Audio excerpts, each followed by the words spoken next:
लोकसभा चुनाव 2024 के पहले चरण के मतदान के पहले इस बात की काफ़ी चर्चा थी कि इस बार इंडिया अलायंस जो बना उसका पीएम फेस कौन होगा।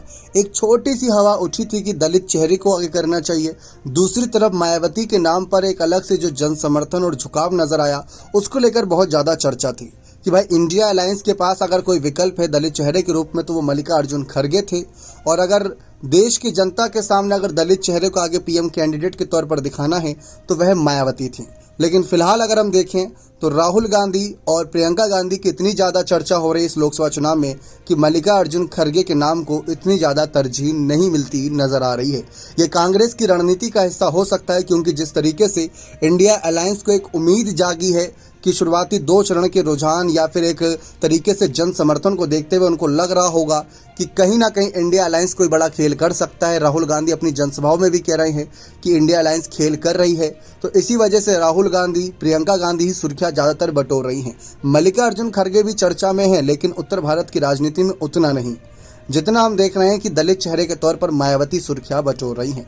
यानी सोनिया गांधी का जो एक दाव था कि मल्लिकार्जुन खड़गे को आगे करके काफ़ी हद तक यहां पर दलित समर्थकों को साधा जाए, वो दाव शायद अब उन पर ही भारी पड़ता नजर आ रहा है। क्योंकि एक तरफ अखिलेश यादव ने इंडिया दल को उतनी तरजीह नहीं दी उत्तर प्रदेश में। पहले तो हमने देखा सीट बंटवारे पर कैसे पेच फंसा था। मध्य प्रदेश चुनाव के वक्त अखिलेश यादव ने खुद ही कह दिया था कि कांग्रेस भरोसे करने लायक पार्टी नहीं है। जब उनको सीट शेयरिंग में सीट नहीं मिली थी विधानसभा चुनाव के वक्त, अखिलेश ही जब कांग्रेस पर निशाना साधता है, उसके बाद अखिलेश ने ही अपना पीडीएफ फॉर्मूला लागू कर दिया। फिर मायावती जो दलित कोर वोट बैंक के साथ चलती है, उन्होंने ब्राह्मण, मुस्लिम और तमाम कार्ड्स भी खेल दिए। वो कांग्रेस और भाजपा सपा तीनों पर ही भारी पड़े।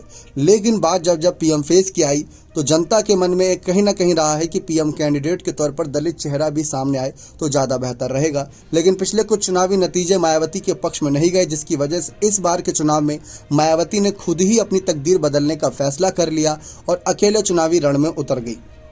अकेले उतरी, ज़्यादा से ज़्यादा सीटों पर कैंडिडेट भी उतार रही हैं, लेकिन कितने कैंडिडेट जीतकर लोकसभा तक पहुंचेंगे ये एक अभी भी क्वेश्चन मार्क बना हुआ है, क्योंकि उनके दम से ही मायावती के प्रधानमंत्री बनने का सपना तय हो पाएगा। फिलहाल तो वो सपना कोसों दूर नजर आ रहा है। लेकिन यह मन में एक सवाल था कि अगर मायावती उतनी भी सीटें निकाल लेती हैं जितना एक बार्गेनिंग करने के लिए, यानी कि 30, 35, 40 का आंकड़ा भी अगर उनके समर्थन में आता है सीटों का, तो हो सकता है कि कांग्रेस और सपा पर दबाव बनाकर खुद पीएम फेस की दावेदारी हासिल कर ले। लेकिन तब इंडिया अलायंस को भी इतनी सीटें निकालनी होंगी कि एनडीए के लिए मुश्किलें खड़ी कर दें।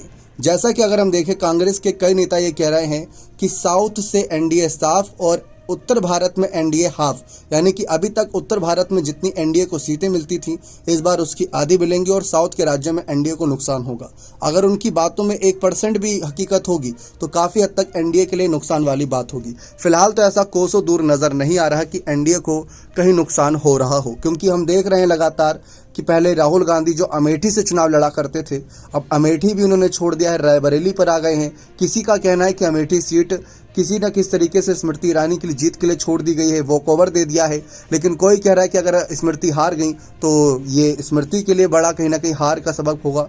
तो इस तरीके से चर्चा जारी है। लेकिन हमारा मेन जो टॉपिक है वो यही है कि मल्लिकार्जुन खड़गे एक विकल्प के तौर पर थे दलित चेहरे में पीएम फेस के लिए, लेकिन अब कांग्रेस के बड़े सीनियर नेता जो कह रहे हैं कि राहुल गांधी नहीं, ये वो आंधी है जो सभी को अपने साथ उड़ा ले जाएगी, सभी को अपनी तरफ कर लेगी।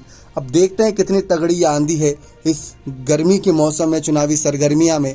क्या ये आंधी सचमुच एक ऐसा खेल कर पाएगी कि बड़े से बड़े चेहरे को रोक दिया जाए?